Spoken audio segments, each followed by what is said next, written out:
आज की कहानी एक पिता और उसके बेटे की है। एक बाप अपने बेटे के लिए क्या क्या कर सकता है वह इस कहानी से स्पष्ट हो जाएगा। कहानी का शीर्षक एक पिता के द्वारा दिया हुआ बलिदान।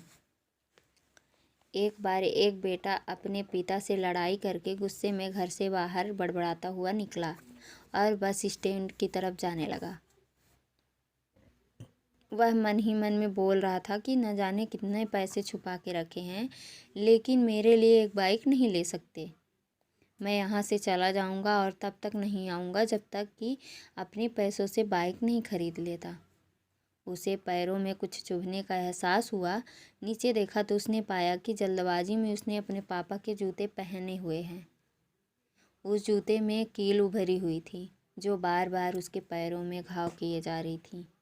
लेकिन उस समय गुस्सा ज़्यादा था, इसलिए वह आगे बढ़ता चला गया।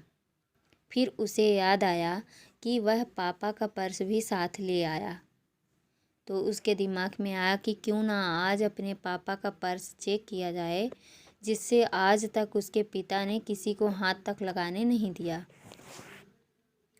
जब उसने अपने पापा के पुराने पर्स को खोला तो उसमें पैसे तो नहीं निकले, लेकिन पैसों की जगह एक डायरी रखी हुई थी। उसने सोचा कि वह यहाँ पर खजाना छुपा रखा है। ज़रूर इस डायरी में लिखा होगा कि किससे कितने पैसे लेने हैं या किसको कितने पैसे दिए हुए हैं पिताजी। लेकिन वह गलत था। जब उसने उस डायरी को खोला तो पहले पन्ने पर वहाँ पर जो लिखा था वह थोड़ा अजीब था। डायरी के पहले पन्ने पर जो लिखा था उसे पढ़ने के बाद उसके चेहरे पर जो हाव भाव थे वह गायब हो चुके थे, क्योंकि डायरी में वैसा कुछ नहीं लिखा था जिसकी उसने उम्मीद की थी या फिर वो जो भी सोच रहा था। उस डायरी में पैसों का हिसाब तो लिखा हुआ था, जो अलग अलग कामों के लिए अलग अलग लोगों से उधार लिए गए थे। उस सूची में कंप्यूटर के लिए पैसे लिए हुए थे, जो कि इस प्रकार लिखा हुआ था। 50,000 बेटे के कंप्यूटर के लिए वो वही कंप्यूटर था जिसे वह आज तक इस्तेमाल करता आ रहा था। लेकिन उस बेटे को ये नहीं पता था कि उस कंप्यूटर को खरीदने के लिए पैसे कहाँ से आए थे। उस डायरी में कैमरे का भी हिसाब था। उस बेटे को याद था जब उसने पहली बार कैमरे के लिए जिद की थी। तब उसके पिताजी ने ठीक 2 हफ्ते बाद उसके जन्मदिन पर दिया था, जिसे देखकर वह बहुत खुश हुआ। और उसे खुश देखकर उससे ज़्यादा खुश कोई हुआ था तो उसके पापा थे। अब उसके बेटे से गुस्सा एकदम गायब हो चुका था। जब उसके बेटे ने दूसरा पन्ना पलटा तो उसमें कुछ इच्छा लिखी हुई थी। पहली इच्छा जो थी वह थी अच्छे जूते पहनना। ये बात उसके बेटे को कुछ समझ नहीं आई। तभी उसके पैर सड़क पर एक गड्ढे में जा पहुंचा, जिसमें पानी भरा हुआ था, जिससे बेटे के पैर गीले हो गए। उसने जूते को पलट कर देखा तो उसने देखा कि जूता जो है नीचे से फटा हुआ था। ये देखकर उसे डायरी में लिखी हुई बात समझ आ गई। तभी उससे उसके माँ बाप की बात याद आई। माँ हमेशा यह बोलती थी कि अब तो नए जूते ले लो, लेकिन पिता हमेशा बोलते थे कि नहीं, अभी कुछ दिन और चलेगा ये जूता, कुछ दिन पहले ही तो लिए थे।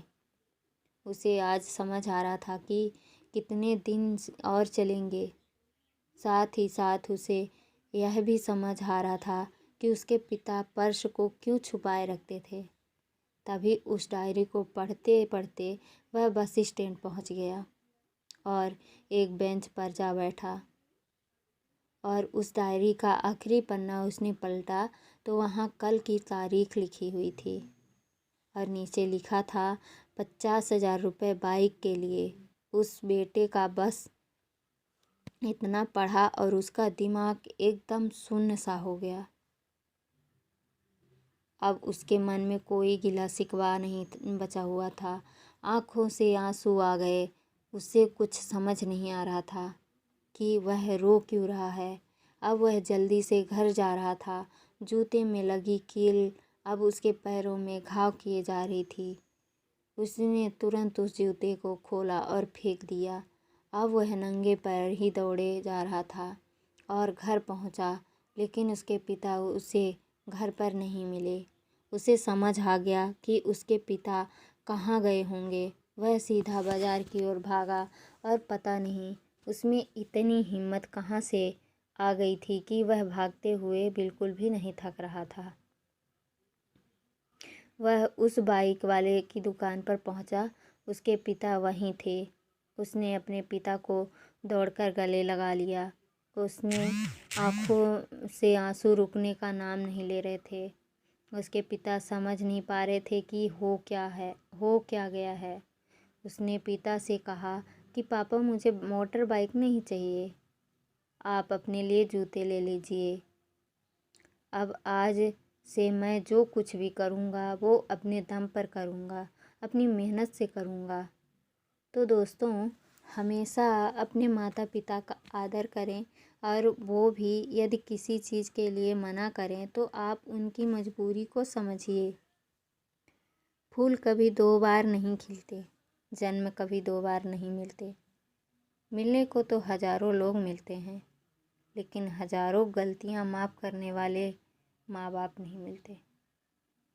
यदि आपको यह कहानी अच्छी लगी हो तो कमेंट करके ज़रूर बताइएगा और ऐसी ही और कहानियाँ सुनने के लिए मेरे चैनल को लाइक करिए, सब्सक्राइब करिए एंड बेल आइकन ज़रूर प्रेस करिएगा, जिससे मेरे नए वीडियो का नोटिफिकेशन आपको मिलता रहे। धन्यवाद।